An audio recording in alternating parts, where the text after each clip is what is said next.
আসসালামু আলাইকুম viewers, ঝর্ণাস cooking হাউজের পক্ষ থেকে আবারও সবাইকে স্বাগত।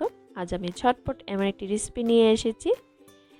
আর রেসিপিটি খুবই সাধারণ আর অল্প কিছু উপকরণ দিয়ে এমন একটি রেসিপি, যখনই মনে হয় কিছু খেতে ভালো লাগছে না তখনই এরকম একটা রেসিপি তৈরি করে নিতে পারেন।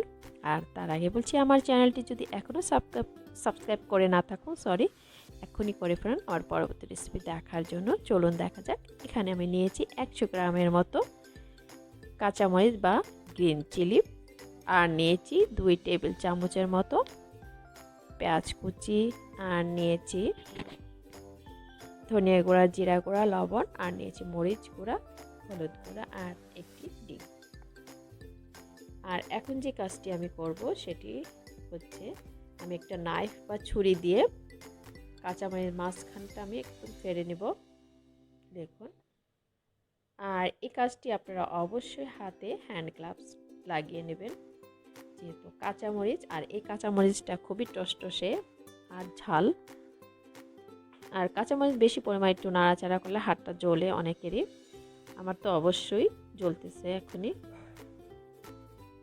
দেখুন, আমি এর ভিতর থেকে কাঁচামরিচের বিচিগুলো একেবারে সুন্দর করে ফেলে দিয়েছি, আর এভাবেই ফেলে নিতে হবে, দেখুন। আর সবগুলো এইভাবে আমি পরিষ্কার করে নিয়েছি। আপনারা চাইলে আরেকটু ধুয়ে নিতে পারেন। দেখুন, একেবারে সুন্দর করে বের করে নিয়েছি বিচিগুলো। আর বিচিগুলো ফেলে দেওয়াতে একটু ঝালটা কম হয়। এখন আমি দিয়ে দিলাম ফ্রাই প্যানে 2 টেবিল চামচের মতো তেল, আর দিয়ে দিচ্ছি পেঁয়াজ কুচি।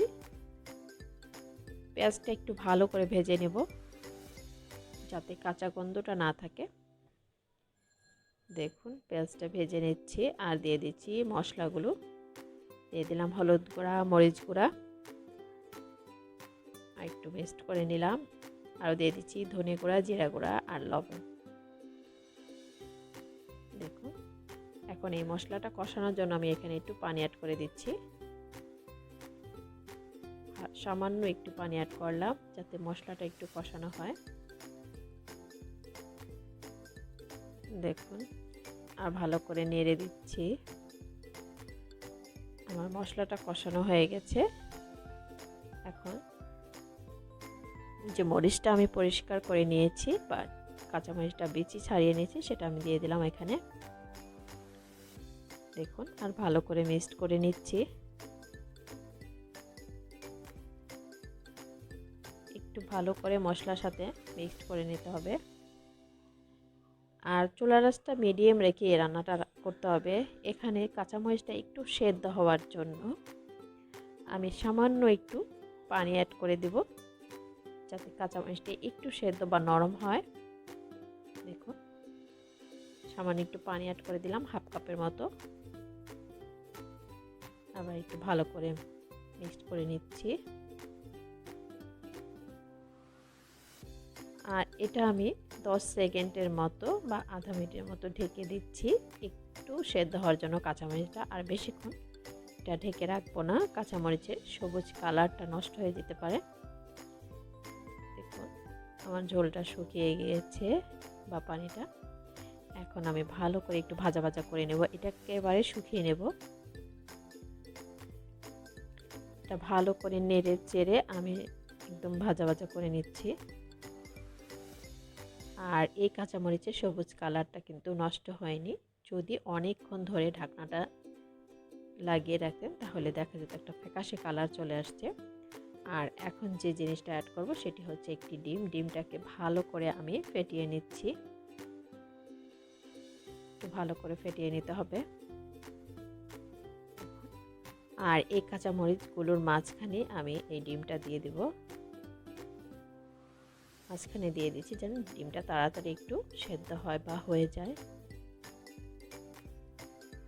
দেখুন, ডিমটা দিয়ে আমি ভালো করে কাঁচামরিচগুলোর সাথে মিক্সড করে নিচ্ছি। আর খুব সুন্দর একটা মোমো গন্ধ বের হচ্ছে কাঁচামরিচ আর ডিমের।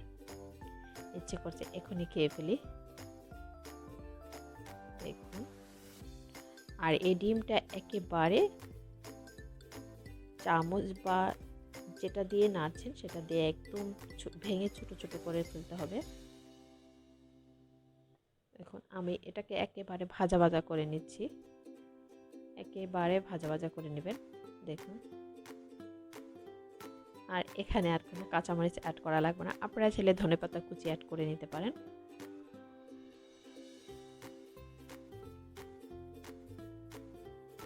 দেখুন একেবারে ভাজা ভাজা হয়ে গেছে,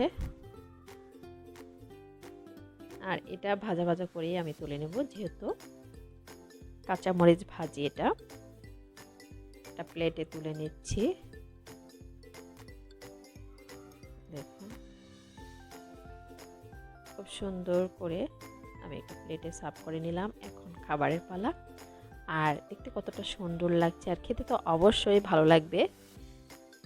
মুখে রুচির জন্য এই খাবারটা খেয়ে থাকতে পারেন। আর এটা গরম গরম ভাত দিয়ে বা আটার রুটি দিয়ে, একদম নরম তুলতুলে রুটি দিয়ে এটা খেতে পারেন। কতটা ভালো লাগে খেয়ে দেখবেন একবার ভিউয়ার্স। যদি ভালো লেগে থাকে এই শর্টকাট একটি রেসিপি, তাহলে অবশ্যই লাইক, শেয়ার, কমেন্টস করে আমার চ্যানেলের পাশে থাকবেন। আর আমার চ্যানেলটিকে অবশ্যই সাবস্ক্রাইব করবেন। আল্লাহ হাফেজ।